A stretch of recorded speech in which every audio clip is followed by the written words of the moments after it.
Hey, Pardon My Take listeners, you can find every episode on Apple Podcasts and Spotify. Prime members can listen ad-free on Amazon Music. On today's Pardon My Take, we have Alabama head coach Nate Oats. Preview of the Sweet 16 this weekend, NBA trade deadline, tons of action, and Fyre Fest of the week because it is a Friday. We are brought to you by our friends at Bacardi. This episode is brought to you by Bacardi Limited. Their portfolio features some of your favorites like Bacardi Rum, but also Patron Tequila, my personal favorite, Bombay Sapphire Gin, Dewar's blended Scotch whiskey, and so many others. Who doesn't love that type of versatility? So while you're watching your favorite games, why not step it up from the day to skip the boring stuff in your fridge and make yourself a refreshing cocktail? Maybe a Bombay and tonic to go with that epic matchup. Maybe a Patron margarita to mix with basketball highlights. The world is your oyster. Make them for yourself. Make them for your friends because you know they'll ask for it. And toast to your favorite teams with this assortment of spirits. Lucky for you, we have a special code so that you don't even have to leave your house to get it. Use the code WATCH with Bacardi and get $5 off your first purchase, courtesy of Drizzly. So that's Watch with Bacardi, $5 off your first purchase, courtesy of Drizzly. 21 plus, new users only, void where prohibited. And as always, drink responsibly. 2021 Bacardi, their trade dresses and the bat device are trademarks of Bacardi and Company Limited, Bacardi USA Inc., Coral Gables, Florida. Each rum, 40% alcohol by volume. I'm just going to tell you right now, a little tip for everyone out there, Patron on the rocks, delicious. Great drink to enjoy some basketball with. So go check it out, Bacardi Limited. They have a ton of different things. It's not just rum, and you can get $5 off when you shop. Put the code in, Watch with Bacardi on Drizzly. Watch with Bacardi, you get $5 off. Okay, let's go.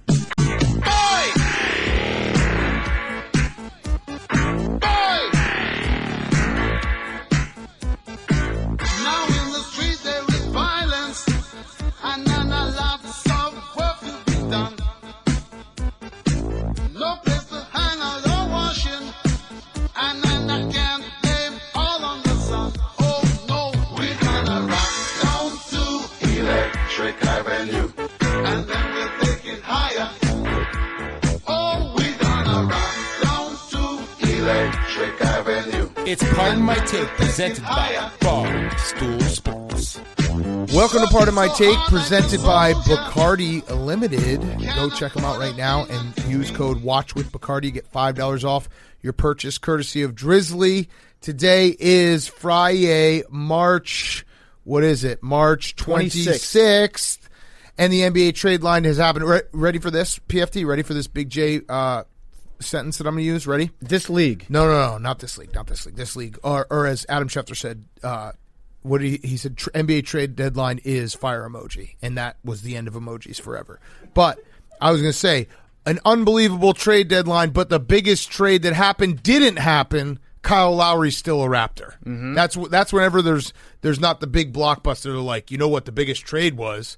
The Raptors kept Kyle Lowry. That's right. Yeah. And did you see that Drake got on FaceTime with Kyle Lowry last night? There you go. After the game, my guy Drake. I've been listening to some Drake recently.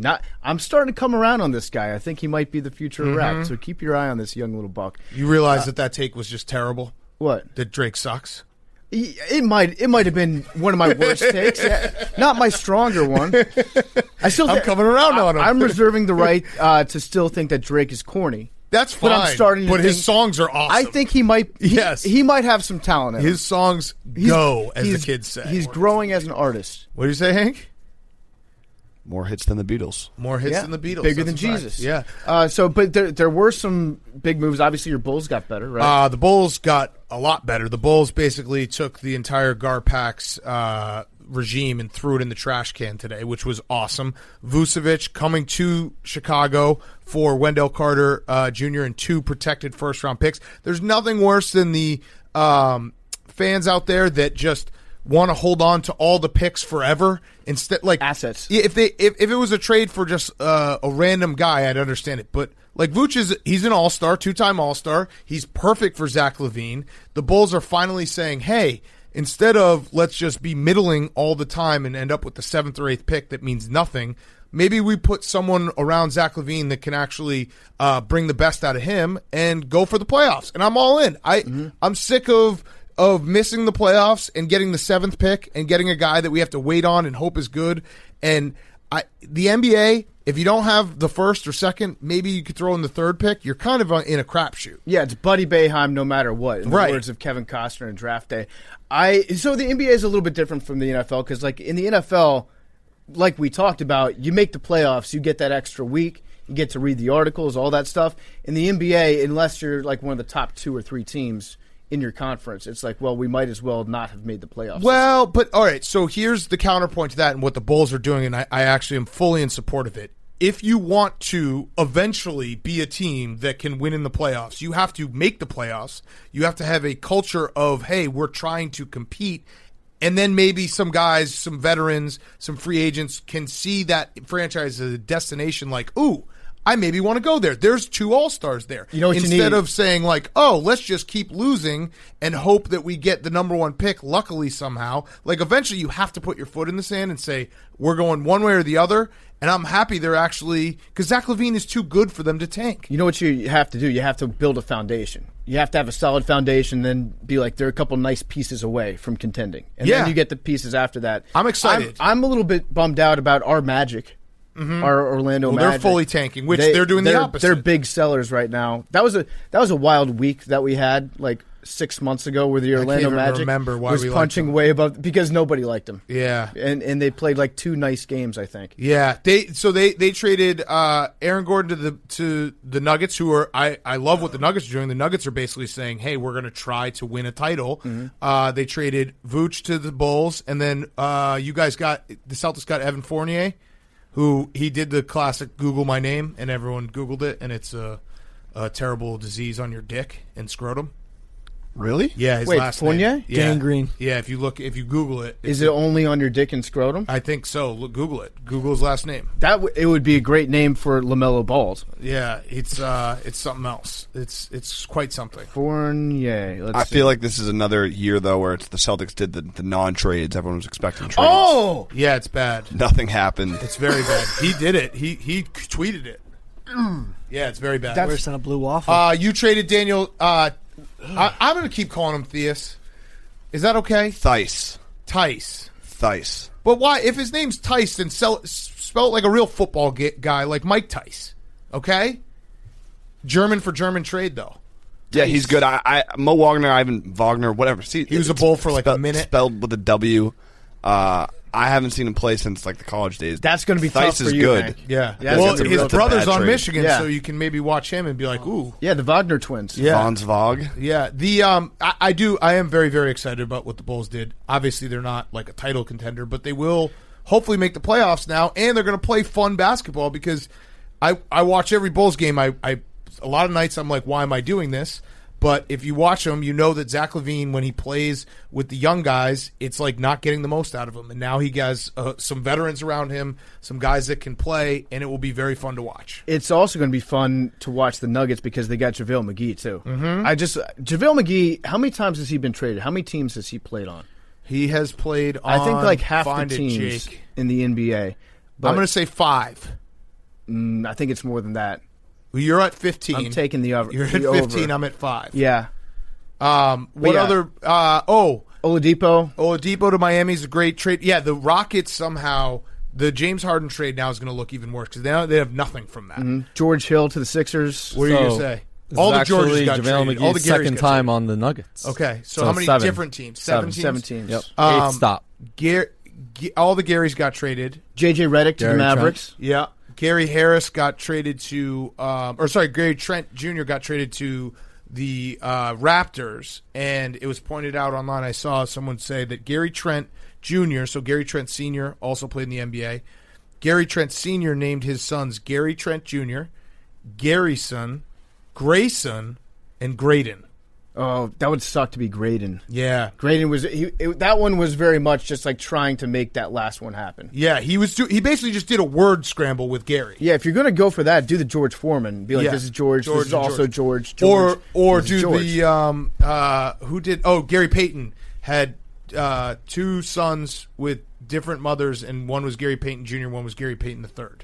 I like that. What's the difference between junior and second? That's crazy. I don't know. Yeah, so it is. I think second is, in order to be a junior, you have to have first, middle, and last all aligned. Yes. But if you want to do a second, you can do like first name and last name, but middle name is different. I think so. And then that's the I don't know what second. the rules are. I got it. Here it is. Both are used to identify that the person is the second in the family. Junior is used when the son has the same name as the father. The second is used when the elder family member is anyone other than the father. What? I don't know. I just That read made it way more confusing. It sounds like, Huh? yeah. I have no idea what you just said. So if you weren't the firstborn, you can't be junior? You got to be the second. Wait. I think that's what it means. I don't know. I think it is cool. Like if you're an NBA star, Grandfather, why wouldn't uncle, you- or cousin uses the second. Okay, so it can skip So a like generation. if your son had a son and named him Second. so I guess they Dan skip. Second. Got Yeah, it. yeah, yeah. Got it. Yeah. That's interesting. the Heat also are getting LaMarcus Aldridge. Oh, so when you look at like well, the Eastern he's Conference Finals, kinda Can he yeah, jump? but still, Is like he the, able to get off the ground Heat anymore? will jump the Heat forever. are going for it. The Celtics haven't done shit, so it's like you can see that the Heat are like trying to get better, make another run. I like it. I actually, Nice. you know what? I'm gonna take back what I said at the beginning. This trade deadline is Fyre emoji.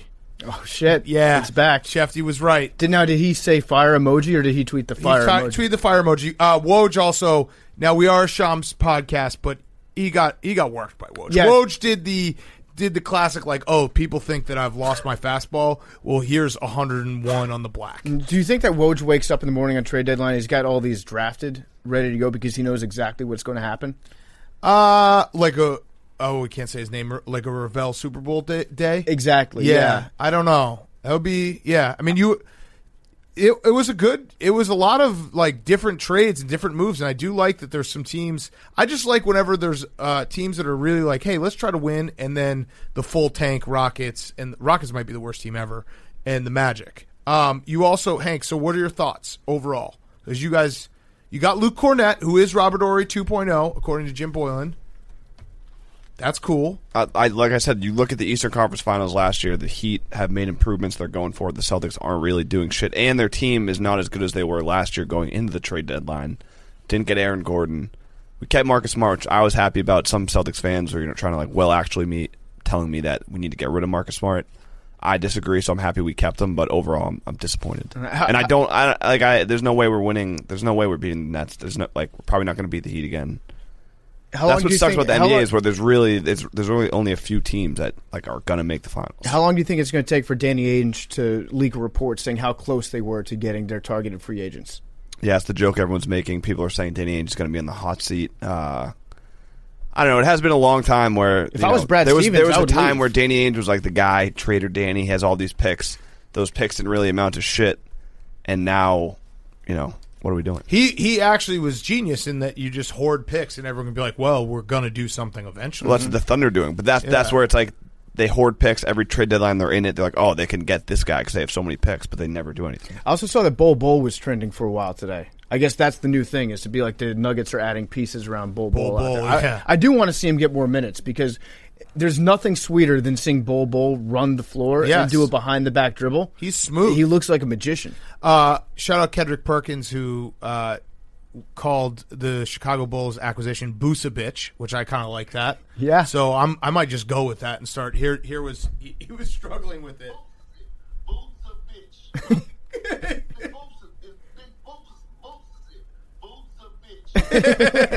I'm all in on that. Sell the Boosa bitch jerseys. But yeah, it was cool that the NBA trade deadline actually had some moves because I feel like we've had a few that haven't had that. Mm-hmm. Any other thoughts quickly on trade deadline? Anything? Anyone? Hot Stove League. Hot Stove League. Kyle Lowry, the big news. Lou Williams gets to go to Magic City in Atlanta. That's huge. A lot of people made that joke. Get the which was lemon great. pepper wings. Yep. Yeah, I did hand up. I did that one. Lemon pepper wings are, like, ever since that story came out, I've just been putting lemon pepper on everything. Not just wings. It makes literally everything better. Wait, that's also kind of right before I started developing kidney stones. Mm-hmm. Worth it. Yes. Let me think. Fuck. Oh, yeah, so Rondo's on the Clippers. That will be interesting to watch Rondo bother. Like, hopefully the Clippers and the Lakers play in the playoffs, and we get to see playoff Rondo do it to the Lakers. The LeBron stopper. That's People why forget they got Rondo there, yeah. Rondo really was the reason why they won the title. Yeah. Rondo's a guy that also, he has the revenge factor. Like, he carries grudges. I like mean Rondo. When he gets mad at people, he's more effective. So, yeah, I mean, I don't really expect the Clippers to do jack shit in the playoffs again this year, but... Also, it'll be nice to see him out there. People were being really mean to AD on Twitter the last couple days, which I didn't appreciate. So that was the other big story. Oh, about what? Yeah, I'm actually talking about Andy Dalton. I'm thinking about doing a rebrand for him. Okay, AD? What do you think? What do you think? Do you like that? I just tried that out. AD is not bad. Right. Like, if we just start calling him AD, people are like, hey, that's not bad. How sick would Andy Dalton look with a red unibrow, too? Dude, like, when you say, oh, yeah, AD's going to ball out this year, I don't know. It kind of makes me feel like I'm QB1. I am very, very close to. I even texted our friend Perloff, who's part of the Dan Patrick Show, because he is probably the biggest AD stan out there. I texted him. I was like, "Hey, we probably need to get together in the next week or two, so you can just give me all your notes." Because I think with the way the Bears are just trolling everyone, I think I'm going to get in on the troll. I think I'm going to be an AD guy. I love that the main account from your team is so self-aware that they made a meaningless move that they're trolling Twitter by putting out QB1 graphics of Andy Dalton photoshopped into a Bears. They've actually been on fire. Yeah, it's. I love it personally. If I was a Bears fan, it's terrible. I would have to do what you're doing, which is just like talk yourself all the way into it. What about the Doll Train? All aboard. The Doll Train's pretty good. The Bears have been on fire. They did AD boxing, and then they did the band getting back together, and it was the special teams unit. It was the. Oh, you mean WeFence? Yeah, as Ron Zook put it. It was fucking. They're just trolling everyone. I guess at some point, if you're so bad and you piss everyone off, just be like, it's just a prank, guys. Yeah, it was just a fucking joke. They got Andy Dalton for the retweets. AD. Say it again. They got AD for the clout. That sounds way better. Yeah, doesn't it? Mm-hmm. I think I'm going to be an AD guy. I like that you're talking yourself into it. I'm starting to talk myself in football team news. I was dismayed when I woke up yesterday because I saw the report that Dan Snyder was buying out all the shares of the minority owners, which is people are saying it's because the report on how big of a creep Dan Snyder is about to come out, and it turns out he's just a normal creep, allegedly. Mm-hmm. So he's going to have to keep the team, and it's pretty much as close to a death sentence for a fan as you can get, because Dan Snyder is going to outlive me. I know I've accepted that a long time ago, even though he's like 30 years older. He's got all the good billionaire medicine. I would guess he's got a shithead son, right? He's got a son. I don't know any. I don't know. Shithead? I mean, the odds are he will become one. Odds are that if you grow up with Dan Snyder as your role model, you probably. But I don't know him. That I might be way off on that. We'll hold back. Yeah, he's going to be the owner of the football team for my entire life, and so now I'm having to figure out a way to spin zone myself into that. I'm just saying, like maybe the problem was Dan didn't have enough control. Maybe the CEO of FedEx was the one that was screwing everything up. I mean, I've seen Castaway. It could be, those guys fuck everything up. They just, first sign of any sort of adversity, they start opening up other people's packages. I don't trust them. Just spin yourself off the planet of the earth. That's I'm what a UPS guy. I'm a UPS guy. I'm just like a top spinning. I'm a dreidel just spinning at all times, just trying to figure out a way. So I don't care, though, because the Bulls made good moves, and I'm in with AD. I think I'm all in on Dan Snyder, too. Dan Snyder, just a normal creep. There you go. Perfect. All right, let's do some talk about the Sweet 16 coming up. Before we do that, movement watches are back in a tiny apartment in Southern California. 2 college dropouts teamed up to create a watch company that broke all the rules with fair prices, unexpected colors, and clean original designs. Movement, MVMT, grew into one of the fastest-growing watch brands, shipping to over 160 countries across the globe. We wear Movement watches. We love Movement watches. They are stylish, they look good, and they don't cost $1 million. You probably are going to walk around with your Movement watch. People will be like, whoa, is that a $400, $500 watch? Nope.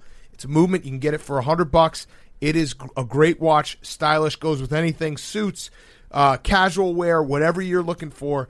Movement Watch has the perfect watch for you, and they have all new collections that they're releasing all the time.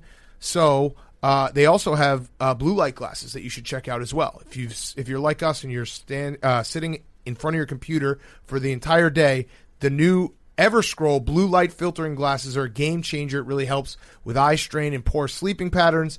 And They have modern style frames which make you look good. So you got your movement watch, you got your Everscroll glasses, and you're looking great and you're feeling great. And if you want to elevate your look with style that doesn't break the bank, then join the movement and get 15% off today with free shipping and free returns by going to mvmt.com/pardon. That's mvmt.com/pardon, mvmt.com/pardon. Movement watches, check them out. Okay, Sweet 16.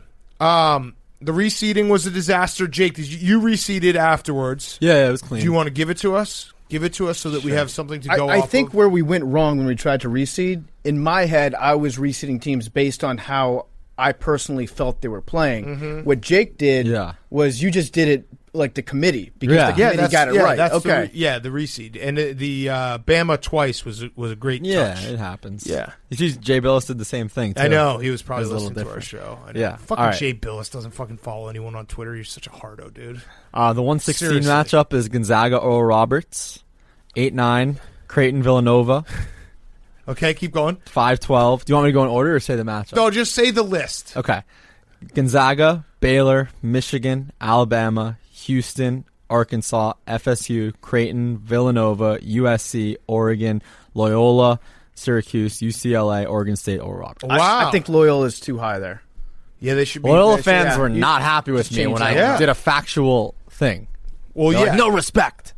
Like, relax. Relax. Mm-hmm. Relax. They also have a very, like, what's going to happen, what you should have realized, Jake, is that Loyola has a path to the Final Four here that's not that hard. Right. So you should have put them higher because now it's going to happen. They're going to get to the Final Four, and you're going to look like an idiot. You don't think they will? I mean, bias Syracuse. That's the only. But yes, if it wasn't Syracuse, yes, they're going to get back. Okay, so Loyola and Oregon State playing the first game. Sister Jean has refused to release her scouting report publicly. She said because Oregon State might be listening, so she's around her little cauldron, wagging her eye of newt, making all these predictions, looking in the reflection of whatever toad broth that she's got boiling up.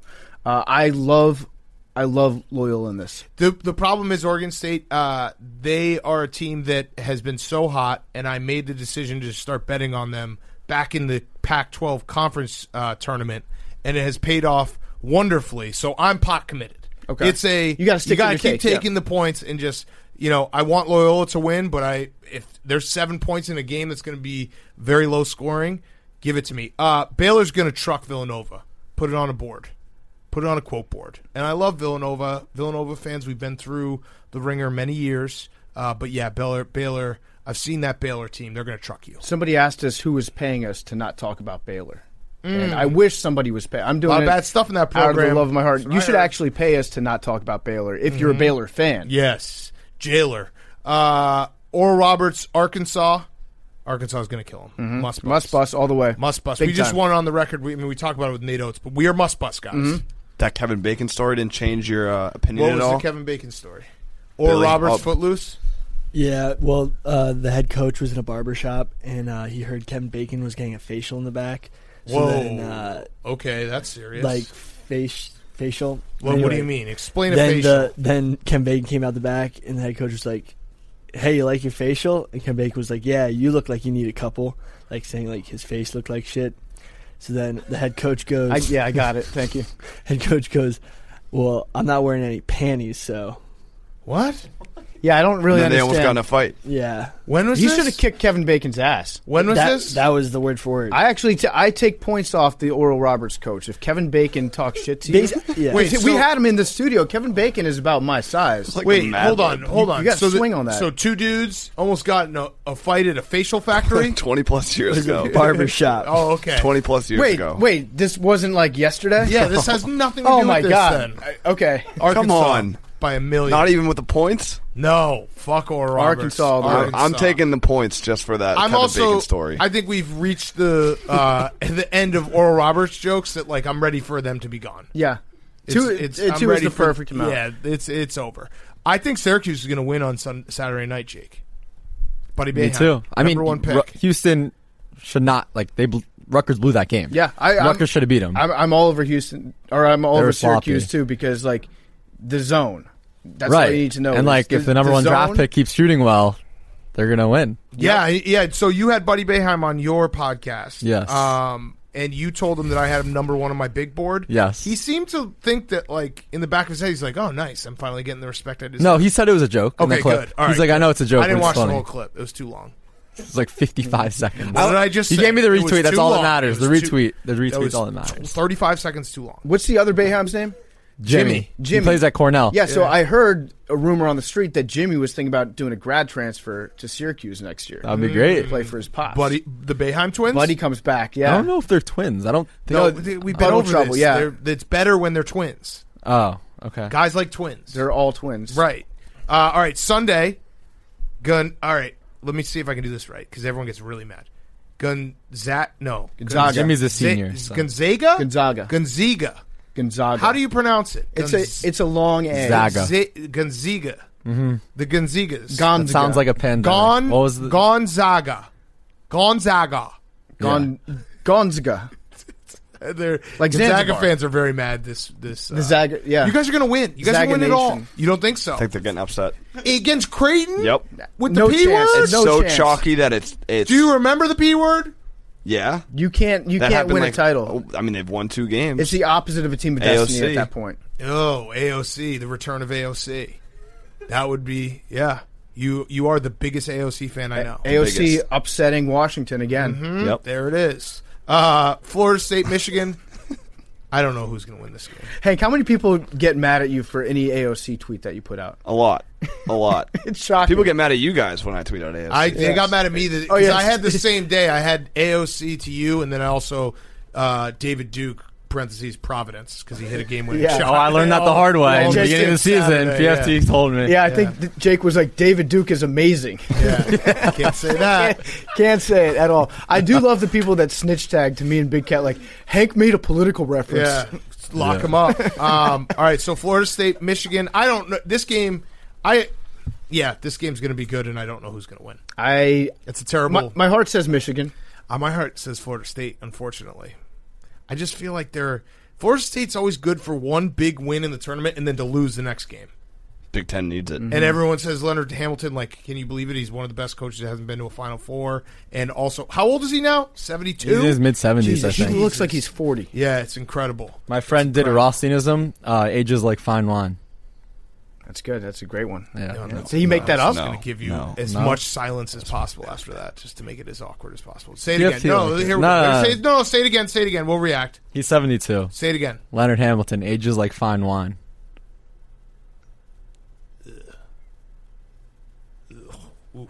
It's my friend.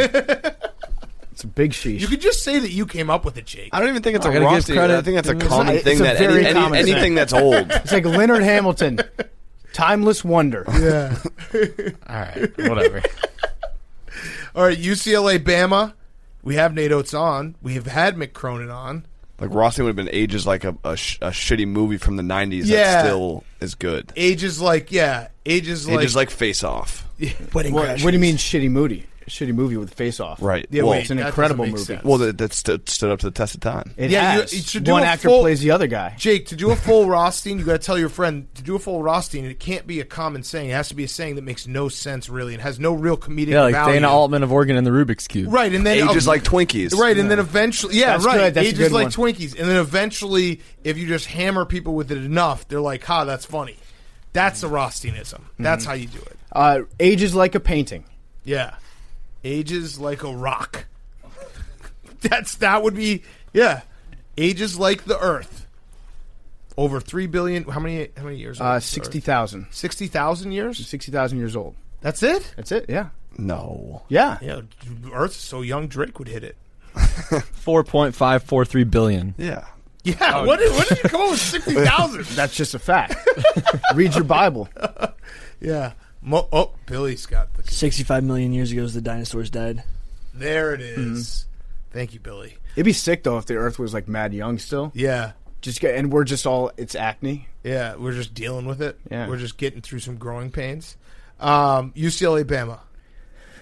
Anyone? I like Bama. Is UCLA a team of destiny? UCLA is fun, and I like Mick Cronin. And yes, whenever I tweet out a picture of him, it's just because I'm taller than him. That's pretty much the only reason why. I do like him being an outlier in LA. It's very funny to me that that Mr. Cincinnati is like the blue collar UCLA guy. But I think I got to go Bama. It might just be because we interviewed Nate Oats. That actually might be what pushed me over the top. And my allegiance can be bought very easily for the cost of one interview on this show. But I think they've just been scoring 96 points against Maryland. To me, that made me feel like Alabama might reach the Final Four. They go nuclear. Yeah. If Mick Cronin, he kind of screwed up, but I know it's hindsight's 2020. You don't know how long you're gonna last in the tournament, but the whole storyline of not seeing his dad, not hugging his dad for 2 years or a year and a half, whatever it's been, he used it in the first weekend. Mm-hmm. He should have brought his dad out for this weekend. Then they win this game. I truly believe that. Yeah, if they're showing Hep Cronin in the stands and being like, man, after this game they're gonna get to hug.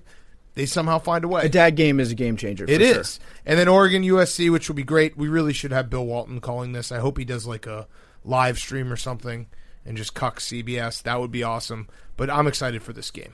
And the Mobley twins. Yeah. Who aren't twins, but they are. I think I like USC. Conference champions. This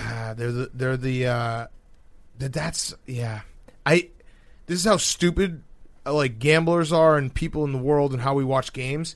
I think if you flipped when those games were played, everyone would be like, Oregon's going to win. I'm just still... If Oregon had beaten Iowa in the nightcap versus USC beating Kansas in the 11 o'clock game, I think everyone would have recency bias. Uh-huh. Yes. I think I'm also mad at Oregon for beating Iowa because Hank convinced me to bet on Iowa, and then that screwed up my entire 17 what made parlay. You think that? I fucked up. Okay, thanks. Fair. Man. That's a fair. I took Iowa. They're not bad. They're not bad. Well, I also look at Oregon and I also saw a tweet that was like 80. It was really the under. I saw a tweet that was like, you were on Iowa. I said the under. I said Iowa and the under, and you talked me into Oregon and the over.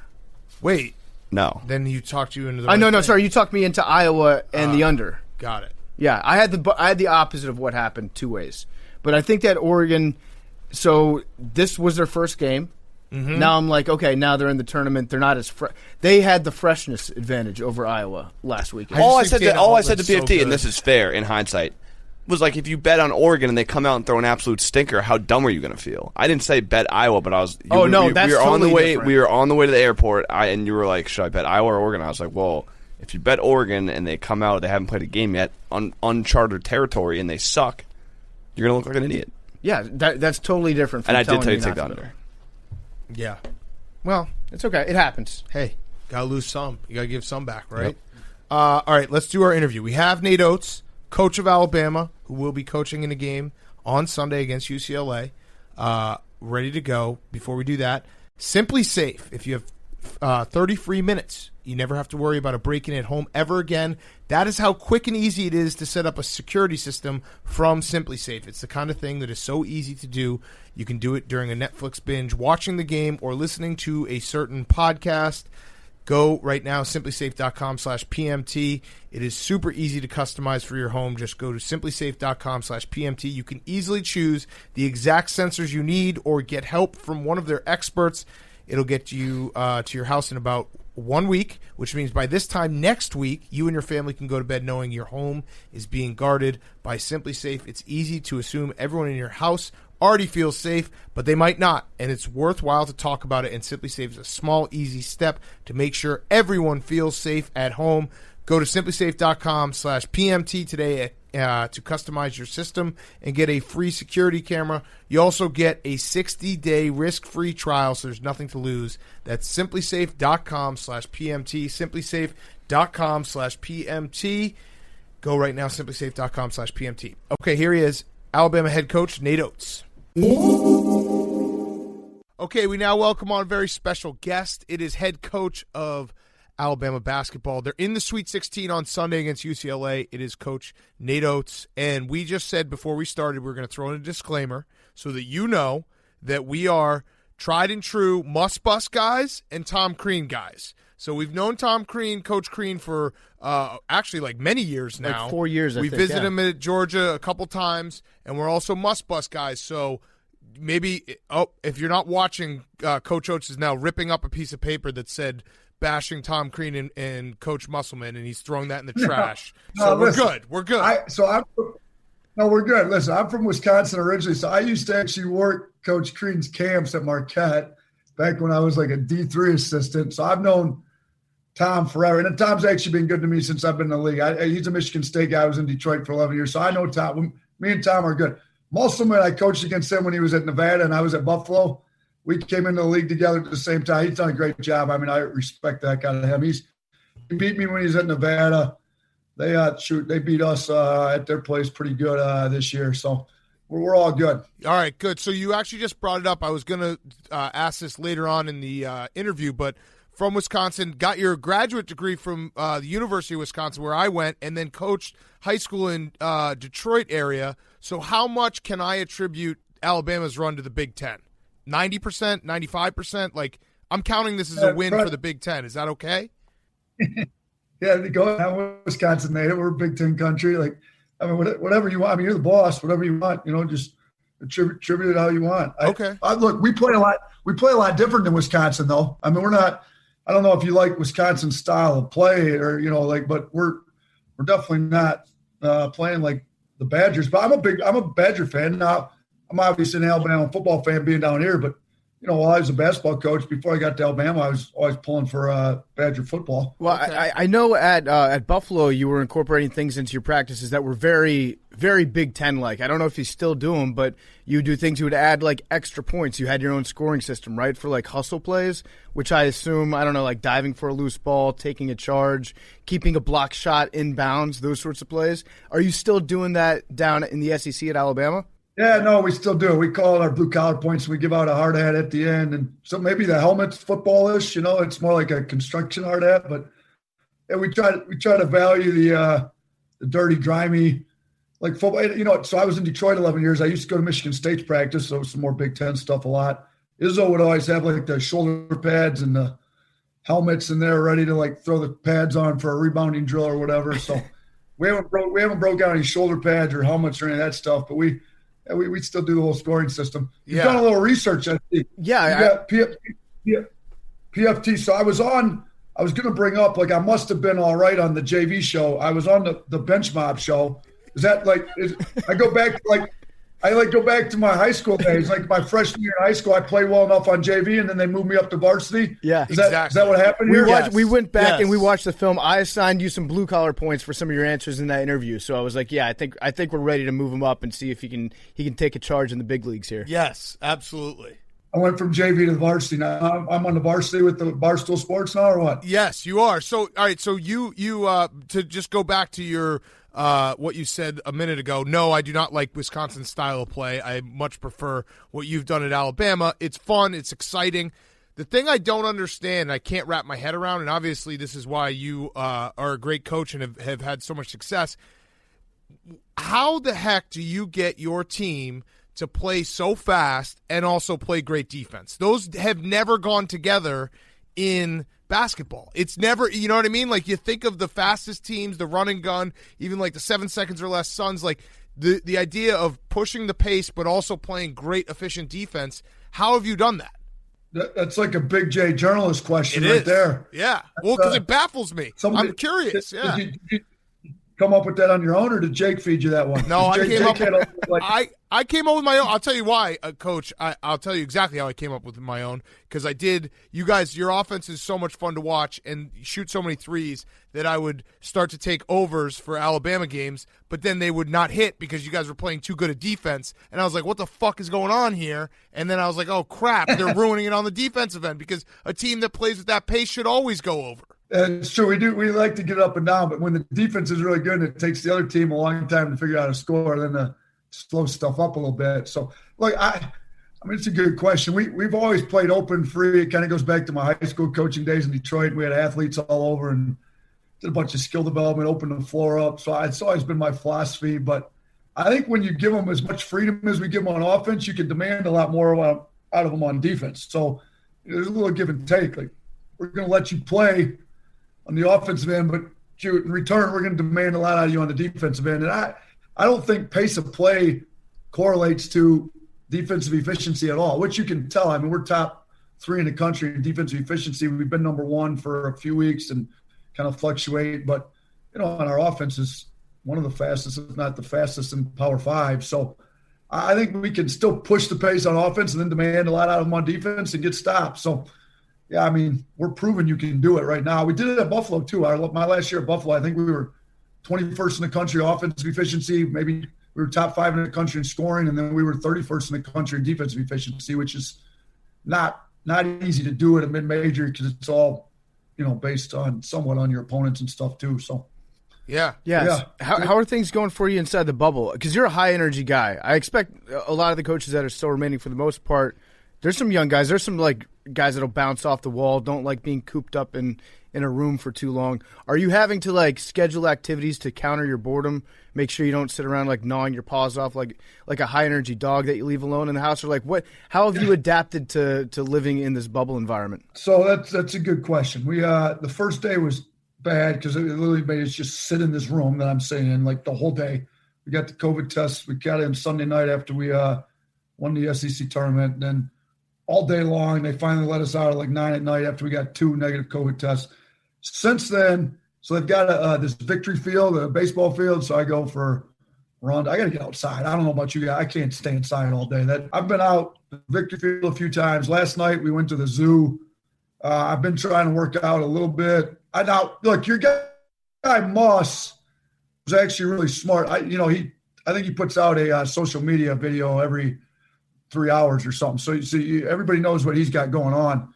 He brought the Peloton. You guys saw that or not? Yeah, I did. Yeah, that was smart. I was like, dang, that would have been smart. Then you could actually work out in your room instead of have to sign up for the 6 a.m. slot. And I'm not, I wasn't real motivated to get up at 6 a.m. to go for a run. But I've been outside a little bit. We're gonna order a pool table and arcade game in for our players in our meeting room. It's supposed to be coming tonight.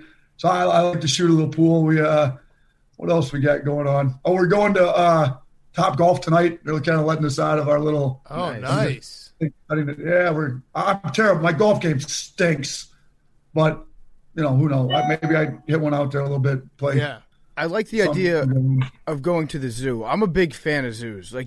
If you have a bad time at a zoo, I don't think that I can be friends with you. It would just never work out. What did you guys do at the zoo? No, I was all about it.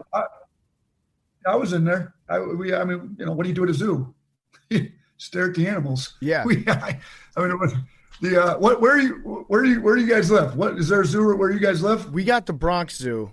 We got the Central Park Zoo, which I think has 2 lemurs and a couple penguins, and then some depressed bears that are why am I living in New York City? I don't get this. So yeah, we don't. It's not a great zoo that's really close by, but anytime I go to the zoo, it's like the highlight of my year. Yeah, some of our guys were all fired up. How about one of our guys had never been to a zoo before we took him last night? I didn't know that would be possible for a college-age kid. I love that. Yeah, seeing those big animals for the first time, it'll blow your mind. Yeah, and at Alabama we got the elephants, so the whole team got our picture taken in front of the elephants. We got the roll tide with the elephant. I still haven't. I work at Alabama. I'm still not quite sure how. We're the Crimson Tide, but our mascot's an elephant. We're maybe you guys can do some research. Maybe it might be a Big J journalist kind of research project one of these days. I think it might be completely wrong, but I think the Crimson Tide was named after a Big J journalist who he wrote an article about an Alabama football game, and he said that Alabama's players were washing over the opponent like a Crimson Tide out there on the field, and so they named the entire program after a column, which is, that's the peak of journalism right there. So you're going to claim that was the original Big J journalist that wrote that cup? Because that is the story they've given. They ran over him like a Crimson Tide. Yeah. It's like a herd of elephants stampeding down the field or something like that. Mm-hmm. That was the original Big J journalist, though? I think so, yeah. And actually, we had a debate last Saturday. We were talking about Alabama football. I've seen some pictures of you at the games. You obviously have ingrained yourself in the culture of the school a little bit. Do you think that if you were to coach Alabama's football team as a basketball team, how many wins do you think you could have gotten this season with those athletes? Shoot, man, they got some pretty good athletes, right? Devontae Smith could probably get up and down on our pace a little bit. I think Mac Jones be a – who's actually good Bryce Young. I've seen Bryce Young play a little hoop. He was backup quarterback. He can hoop a little bit. They got some big boys inside too. We could play a little smash mouth on the offensive glass. I don't know. I don't know how skilled they'd all be, but we'd make it fun for sure. We'd win a few. We'd get out there and win a few games. Has Saban maybe said something like, "Hey, look, I'm rooting for you guys, but don't get too good because we're still the meal ticket here. Like we're still the big dogs in town." Nah, he's not none of that. He's been great. He congratulated me after the regular season title, after the tournament title. He's been. I think that he's a basketball guy. Him and Izzo are still buddies. Go back to his days at Michigan State, and he has a little noon Yeah. I don't know. His staff comes over and plays. You've heard about it? Yeah, I've heard about it. And I think he rigs it so he always wins, doesn't he? Have you ever played there? Have you ever gone in and shot around? So I've only been here 2 years. So last year he got hip surgery. So I think that kind of cut out their noon league. And I asked him, I said, "You still gonna be able to play basketball?" And he said, "What?" So why do you think I got the surgery done? So obviously it was. And then this year we got the COVID stuff going on. So I maybe when I get back and maybe if everybody's got their vaccination done or who knows, maybe I'll jump in. I got to work on my jumper though, because if he's going to pick me up, he's got to be able to see I can make some shots. I might have to get in the gym and start working on my game after the season's over. What are the rules going to be in that? Like if you guard him 1-on-1, are you going to be able to really put the clamps on him? Or are you gonna put the body on him? Or is it Saban and you're like can't touch? From what I've heard, he picks his team and then he picks who guards him on the other team. So my guess would be if I was guarding him, that would say something about my defensive abilities. That would mean I'm an awful defender if he picks me to guard him. So hopefully I wouldn't be guarding him. Yeah, he's like Justin Bieber when he practices against his worst friend and then makes his other friend take a video so that goes up online. Mm-hmm. That's what Saban does. Yes, in the run. I like that. He's not big on the video though. Yeah, that's true. Have you been asked or commented on the end of the SEC championship game, which, by the way, was one of my favorite games of the entire year? That was a high level game, great shot making, great drama. What exactly did you say to LSU in that moment? I don't know what I said. I got really excited. I think some people tried to read lips. I didn't mean any disrespect to LSU. I figured you guys would bring that up. Somebody did a little Big J journalist research, I watched it. Man, I watched it. I was watching it. It was awesome. And I have actually a bone to pick with you because I think that, the style you guys play, the way that you speak your mind is all refreshing, but you apologize too much. The fact that you apologized for Coach K earlier this year, those comments, stop apologizing. Just be yourself. Just say it and just be done with it? Yeah. What does it matter? I mean, there's people disagree. That to me, at the end of the SEC game, that was just a coach who was passionate about his team, who was in a great game, who'd been in a long season, letting out a little bit of emotion. That's sports. That's sports. That's what it should be about. That is what it was. I was fired up. We had a little. Did you see the little brouhaha, a little scuffle before the game that happened? Yes. That's why we watch sports. There was a little extra emotion involved in that one, and there was a few other things going on behind the scenes. So we needed to make sure we had that win. So I think we're on 4 games. Yeah, we got that win. We're good. I think I read your lips after the game. What I saw was great freaking win, guys. And I was like, that's great. Yeah, I love that passion, Coach. PFT's my guy. PFT's my guy. That's what I'm claiming. That's what I said. And then you had to go kind of out of the flames and into the frying pan and face off against a legendary coach, Rick Pitino, in the first round. Great coach, one of the all-time legends of the game, and you knew you were going to get 40 minutes of hell from him. What was your game plan like?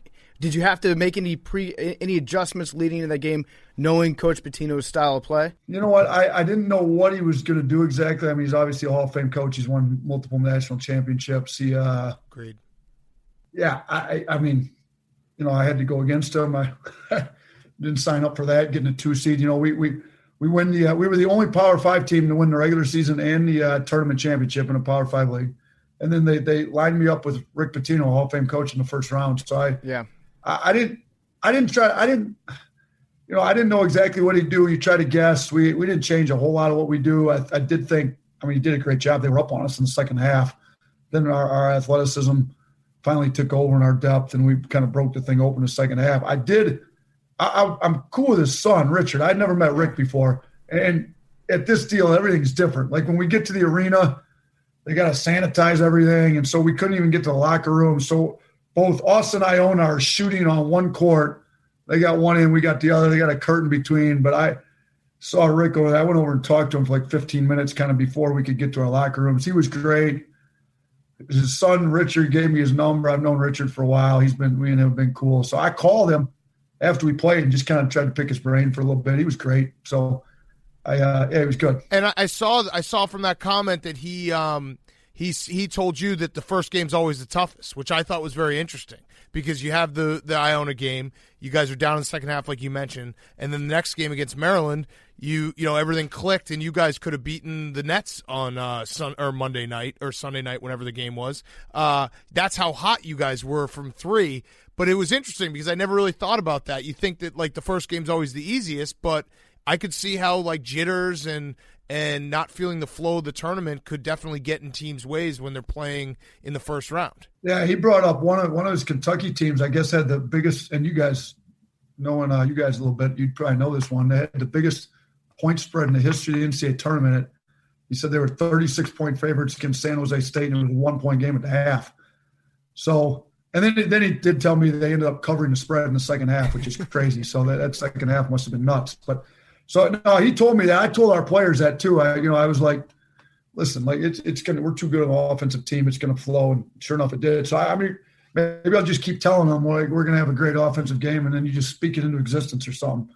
This interview is brought to you by our great friends at GoPuff. GoPuff delivers all your daily needs so fast, it's almost confusing.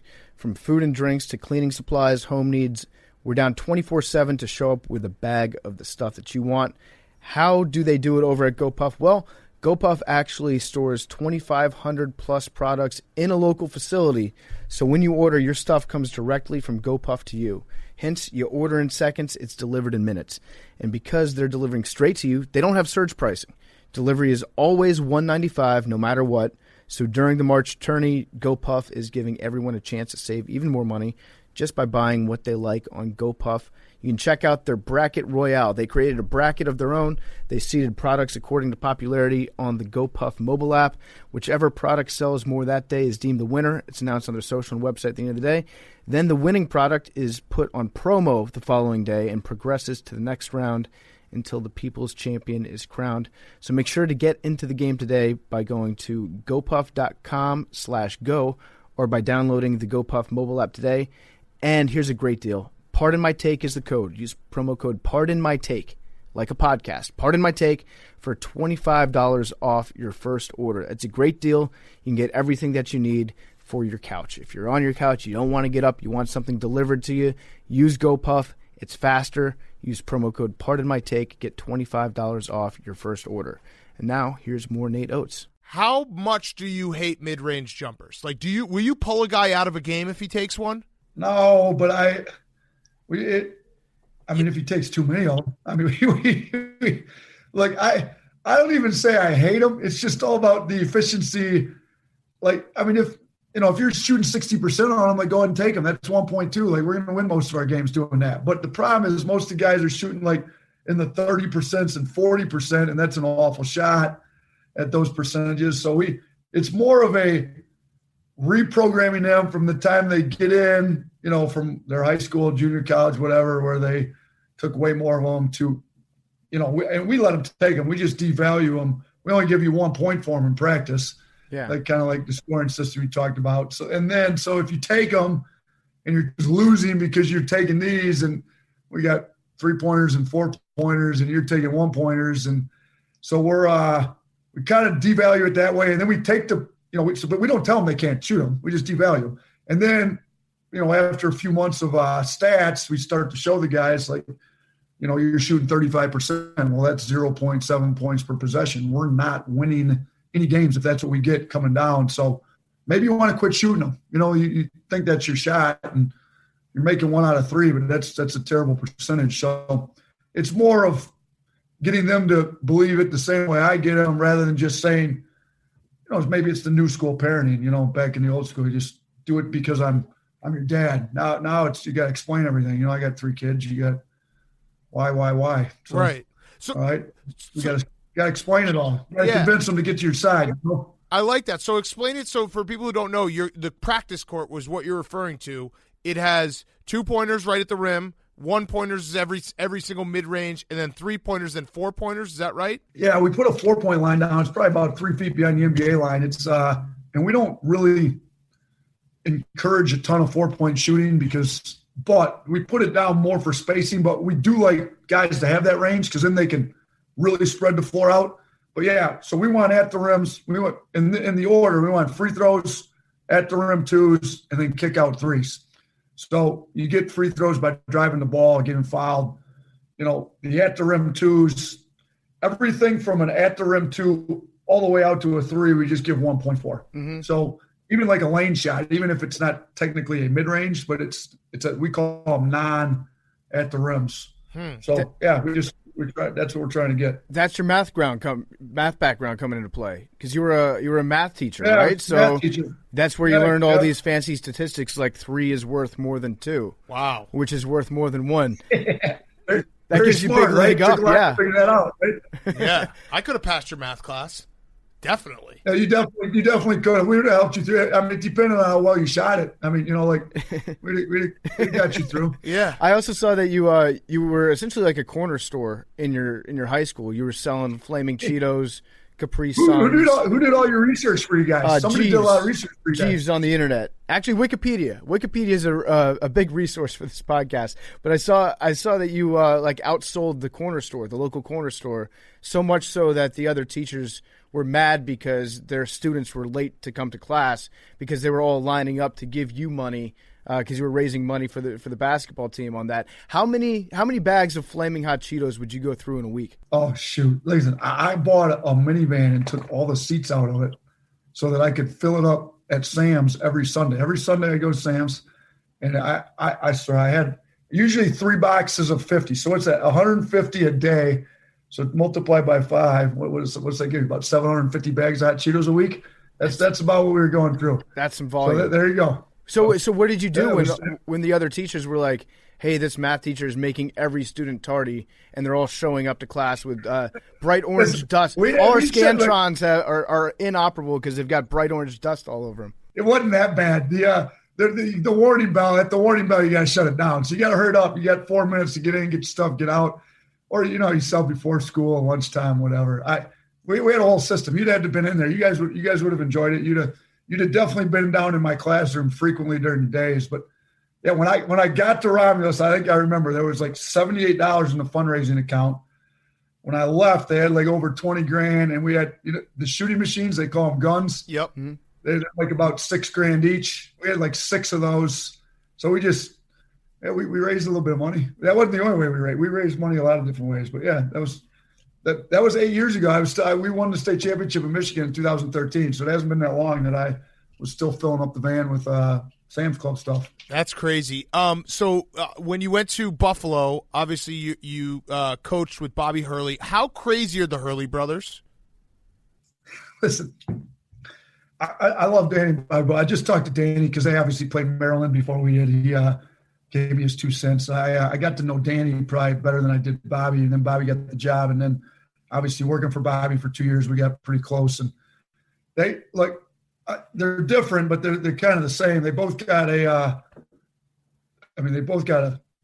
definite streak to them where you don't want to get them too pissed off, right? But I figured out Bobby's a really good player, but he's like ultra intense, on 90-95% of the time, probably more than that. Like he's just chilled. Like if you had him on the podcast, he'd be great. Like he's this normal dude, laid back. But shoot, you lose 2 in a row, or you lose a recruit that you were supposed to get. They got a little bit different side to them. But just kind of got to deal. And I say them, like I never worked for Danny, so right. Me and Danny are cool. We still talk, but I worked for Bobby. I loved working for him. He was great, almost to the point, though, it was almost entertaining at times, but he knew it. He'd kind of, like, Bob, you're nuts. And he'd just kind of laugh, and he'd kind of know it. But, yeah, shoot, I remember a few practices, the players found out he was a little nuts, too. But their dad's a Hall of Fame coach. Yeah. Yeah, and I love Danny. I love watching, one of my favorite things to do is watch Danny on the sidelines just waiting for the technical that's going to happen pretty much every game. Because he just wears, and again, it goes back to what we were saying about the end of the SEC championship game. As fans, we consider ourselves pretty like regular average Joe fans. That's the kind of stuff we want to see. We want to see passion. We want to see coaches getting mad. That's the fun stuff. Coaches that are just kind of sitting there and not engaged with their team, that doesn't do anything for me. Oh no, both of those are super engaged. I mean, so Bobby's first year at Buffalo, I think he got 8 tees. So I don't know if that led the country. It had to be pretty close. Like 8, it's like a tee every 4 games. So yep. I never had to coach a game. He never got thrown out. He never got 2 in a game. Now then he went to Arizona State and he got tossed against the Arizona. I think was that the first Arizona game that they played. Yes. Or maybe first home. He was kind of inciting the crowd, getting them fired up as he's heading out the tunnel. So that never happened at Buffalo. We kept him in every game. He just, he'd get the first tee and then we make sure he stuck around for the rest of the game. I never had to coach a game until I actually got the head job. But no, they're both super passionate. Love what they do, and shoot, I wouldn't be where I'm at if it wasn't for those guys. I mean, they gave me my start in the business, so I always be indebted to both those brothers. Yeah. I've always wondered how that works on a college basketball sideline, because you see in college football a lot of times a coach will have their get-back guy, the guy who's his only job is to like grab the back of the guy's belt and keep him on the sideline. In college basketball, you see a coach sometimes running out towards the scorer's table, running out towards the officials, but it's more of like all the assistants corral him, and they surround him and start pushing him back. What would you say to him to get him to call off the dogs for a second? We need you back on the bench. How would you talk him down? I wouldn't during the game. You just say, "Hey, Bob, we need you. Like, come on, man. Like, we can't get tossed here. Like, But he's smart enough not to, go. Once you get the first tee, you can't get tossed. Like, so you can't go too much overboard now. I think he got really emotional in the Arizona game down there. He was pretty good. I mean, I did sit down in his office once and try to tell him, Bob, like a lot of these refs are my age. Like I grew up, I mean, I don't know if idolize is the right word. I mean, I'm working for the guy now, so I don't know if I use that word, but like I grew up watching you play and like really, looked up to you. Like maybe if you chopped it up with these refs before the game, like they probably think the same way about you as me. Like maybe we'll get a couple calls, Like Bobby Hurley's pretty cool, so I think he tried that till the first call went wrong, and then out the window. Like that's not for me. I don't want to be nice to him. I've also liked your suits this year because a lot of coaches have really kind of they've tampered it down a little bit. They got permission to wear sweats, and now they're like wearing bathrobes and stuff out there. Your plaid coats, I think, are the best in college basketball right now. Like a nice loud plaid. You don't see it that much anymore. It kind of looks like a 1980s. Almost like a what's his name? Herb Brooks. Herb Brooks type suit. How many plaid jackets do you have in store? Are you going to break one out for this tournament? Yeah, I brought 7 of them along, so we got enough for all the games. What, Big Cat, did he just say I dressed like I'm in the 80s? Did I read that wrong? Or yeah, did I no, hear that right? did. No, he did. It's actually a high compliment for me. I actually. You're an 80s guy. I love the plaid jackets. I don't think no one wears them anymore. What I meant by that is back in the 80s, that's what the coaches wore, and I thought that is 1980s coaches in both the NFL and in basketball. I think that's the pinnacle of fashion. Yeah. So I didn't do it at Buffalo. I just wore the suits. When I got to Alabama, if you guys go back. Remember Wimp Sanderson? They used to call it the Plaid Palace. Mm-hmm. So I borrowed one of Wimp's suits. You'd probably find a picture for the first of a tied tip-off deal, whatever they call it, like the Midnight Madness, but it's not midnight anymore. So I borrowed one of his, and then I was like, you know what? Back when I was a high school coach and in Buffalo, I didn't get the tailored suits. You buy them off the rack. Now I get paid a little bit more money, and so I got a tailor guy. Started making me a few plaid sport coats, and we've rocked it. So I was with the bathrobes and the other stuff they're wearing for the first half of the season.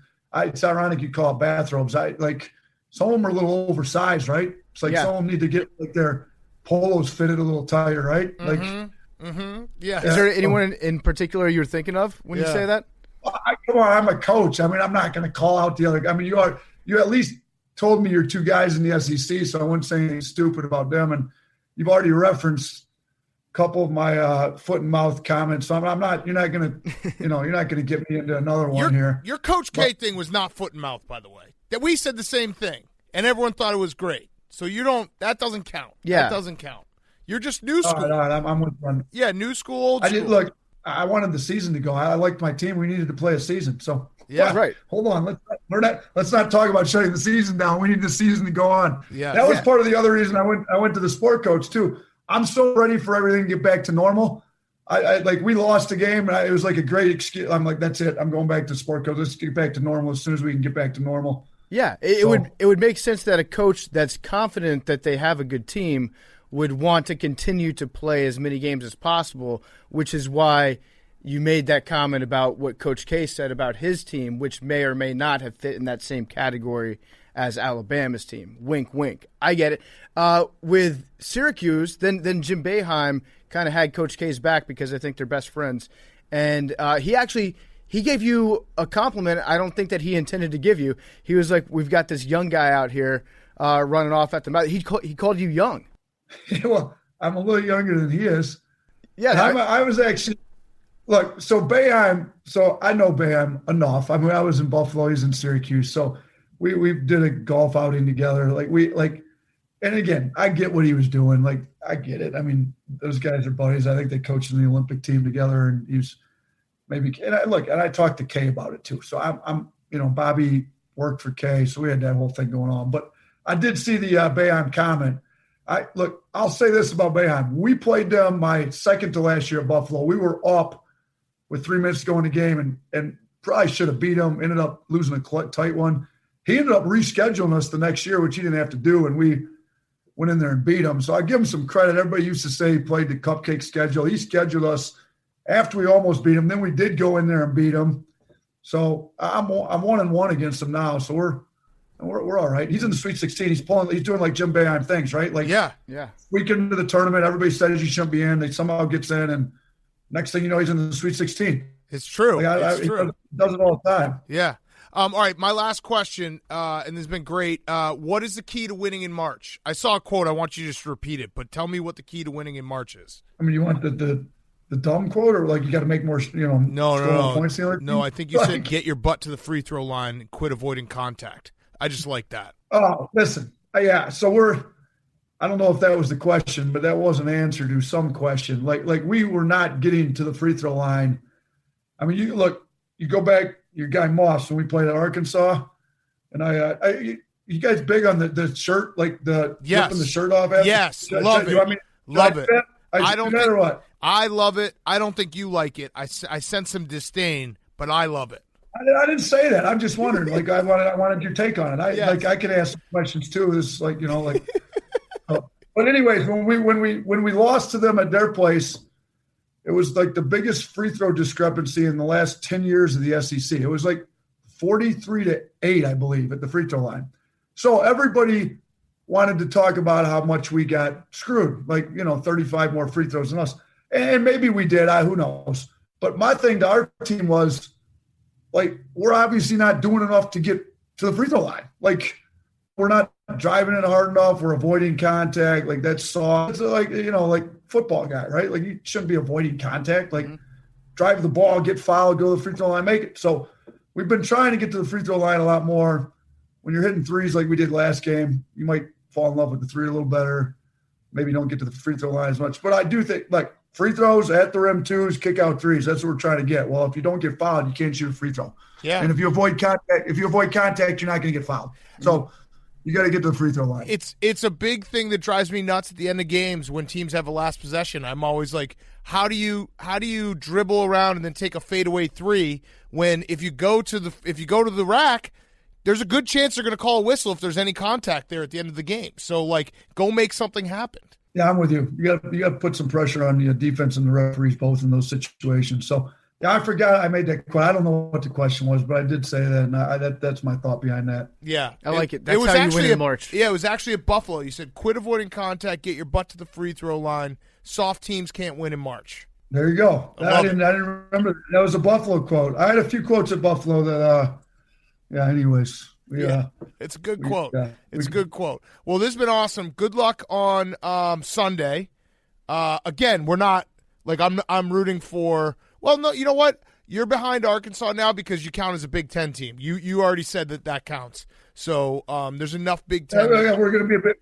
Yeah. I mean, the Big Ten, they ended up with one team in the Sweet 16 after 9 teams in the 2. You guys count. You know what? Can I ask you something then, Coach? Why don't we talk about the Big 12? Everyone talks about how great the Big 12 was. Big 12 only has one team left, too. It's a good point. There you go. I don't know what happened. Well, also, the Pac-12 was supposed I would say the Pac-12 was supposed to be down, and they got 4. Yeah. UCLA should count as a Big Ten team, too. Yeah.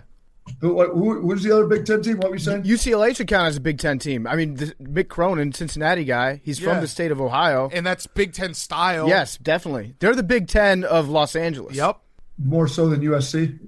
Mick Cronin's teams are always hard-nosed, tough. We get to play against them. I mean, I'm not excited. I mean, I played against them when he was at Cincinnati and I was at Buffalo. It wasn't fun either. But I think this year was harder because there wasn't as many non-conference games with all the COVID stuff. So everybody didn't get to see how good everybody, and the Pac-12 started, I think, later than most leagues. So maybe they were better than everybody thought all year. They got 4 teams in the Sweet 16. Yeah. So. No, it's true. Well, thanks so much, Coach. Good luck on Sunday. Either way, like we just said, UCLA versus Alabama, no matter what, the Big Ten's going to win. So it'll be a great game. So I like it how you guys just adopt teams. It's easy adoption. Yes. Oh, man, they got some kind of connection. Yes. Big Ten team this weekend. Yes. So, all right. Thanks so much.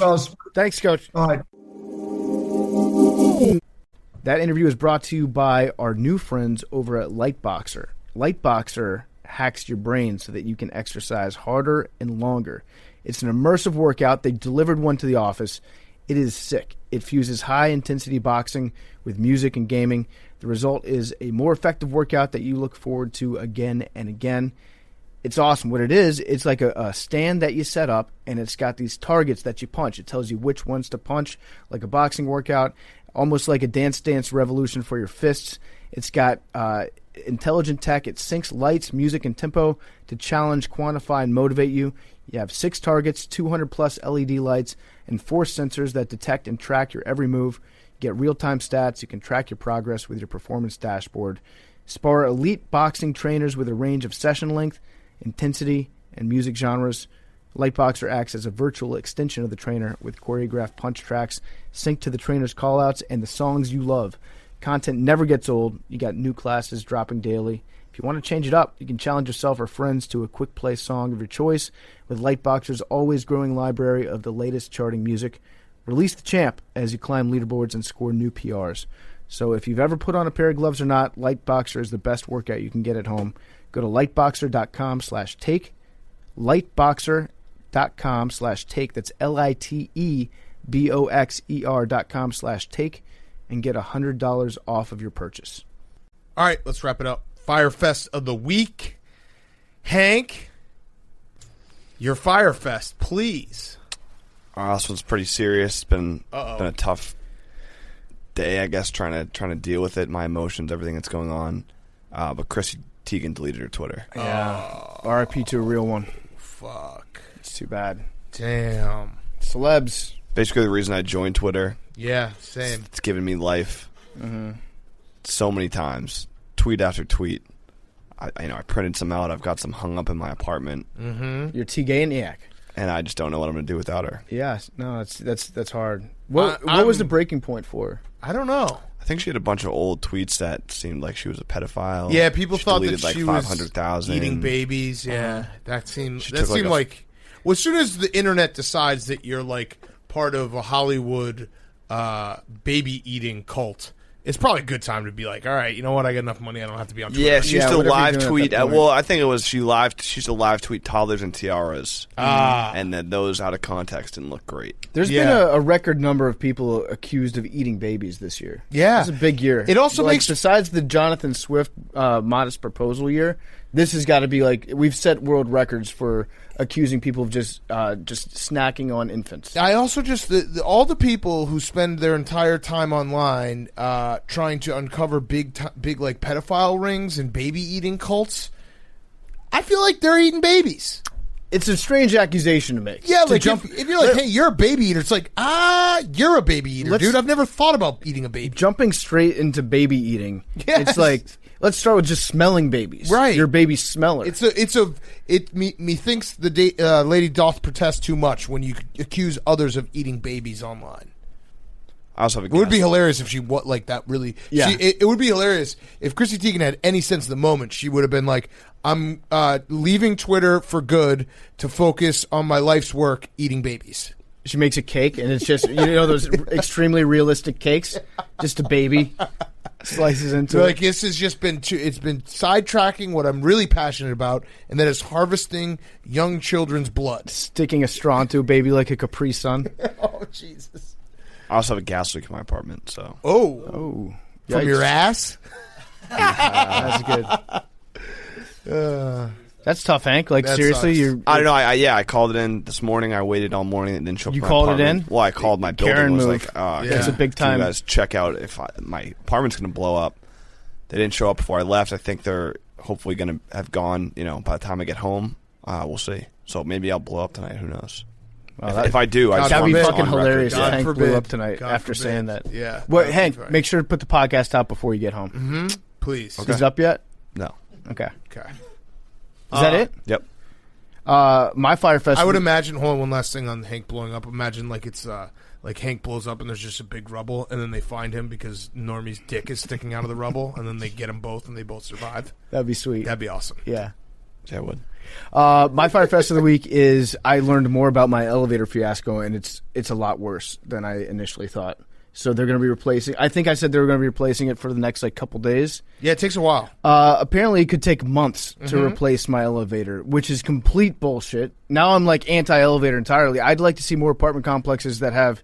What about escalators? Why don't we have escalators instead of staircases in apartment buildings? That to me seems like a much more functional alternative. That takes up a lot of space. Same amount as the stairs. I've got stairs. No. Escalators and stairs? No. They're about the same size. Think about a shaft, like a up and down. No, I'm talking about Stairs. escalators. Yeah, I know what you're saying. Yeah. But do you know, visualize an escalator. Okay.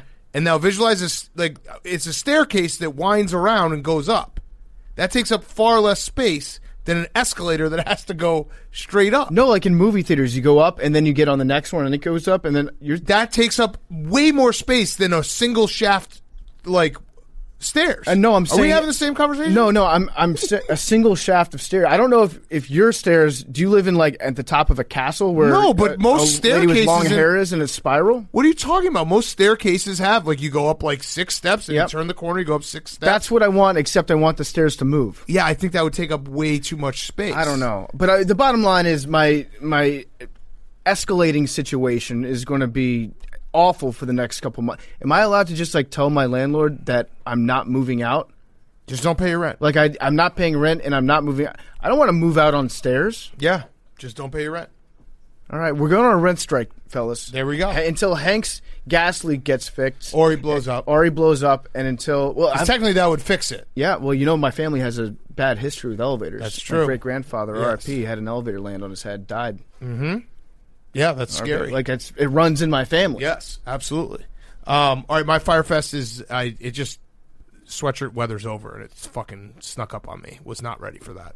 You can still do sweatshirts and shorts. No, it's gonna be 90 Till- tomorrow. till it's- oh, it's gonna be 90. No, 80. What? Sorry, it's gonna be 80 tomorrow.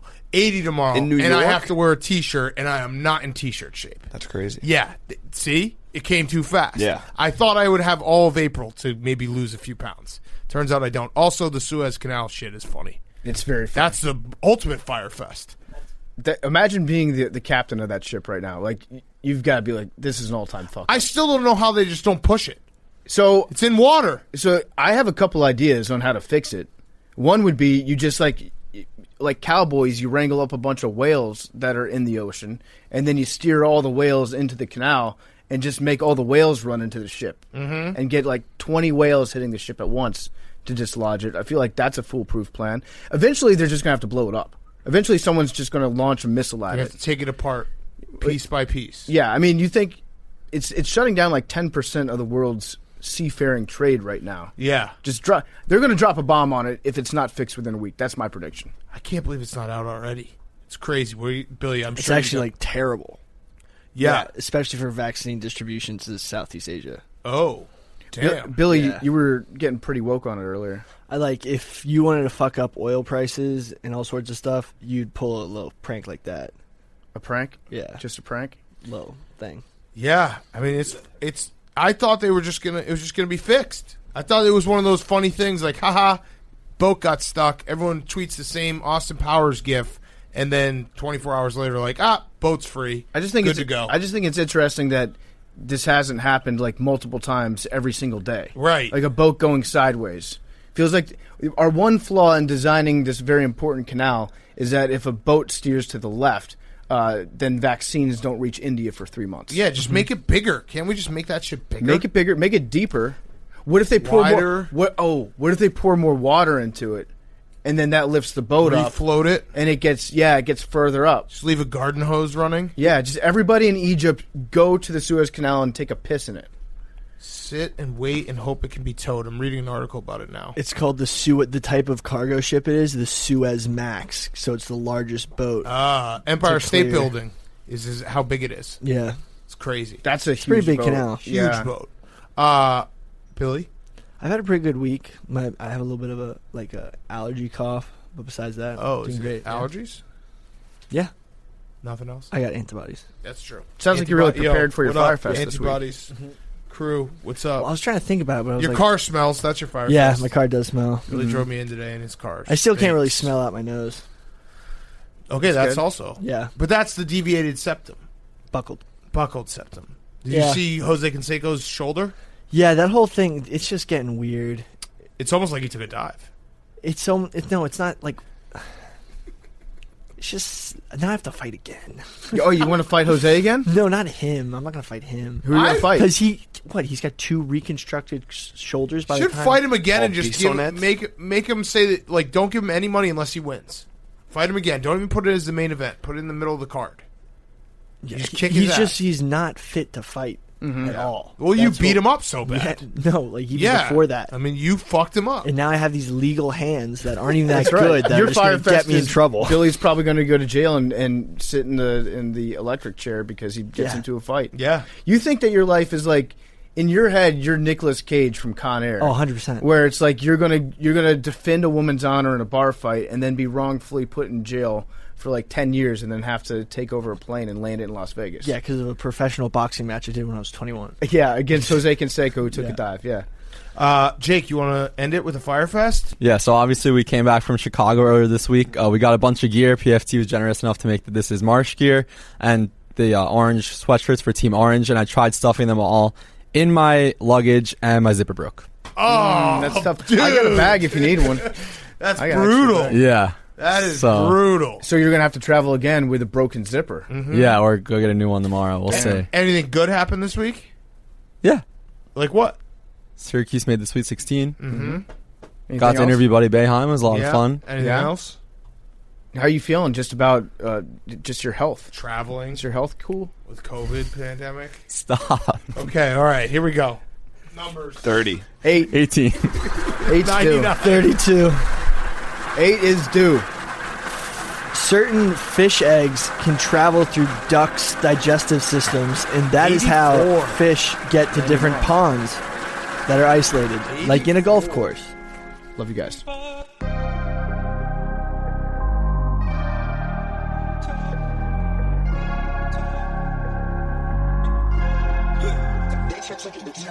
Talking away. No, I don't know what I'm to say. I'll say it anyway. Today's another day to find you shining away. Oh, I'll be coming for your love, okay? Shining away. Oh, I'll be coming for your love, okay? Take on me. Take me on.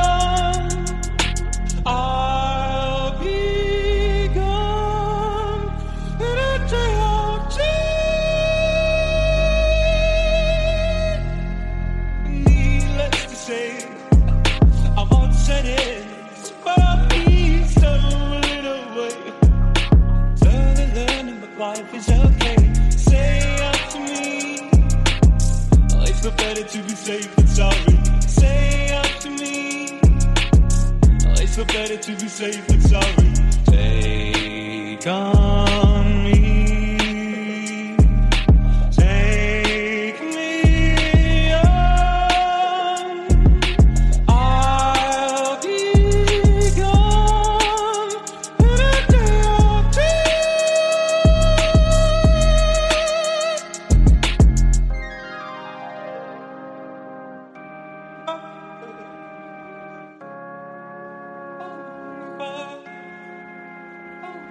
All the things that you say, yeah, is it a lie or just to play my worries away?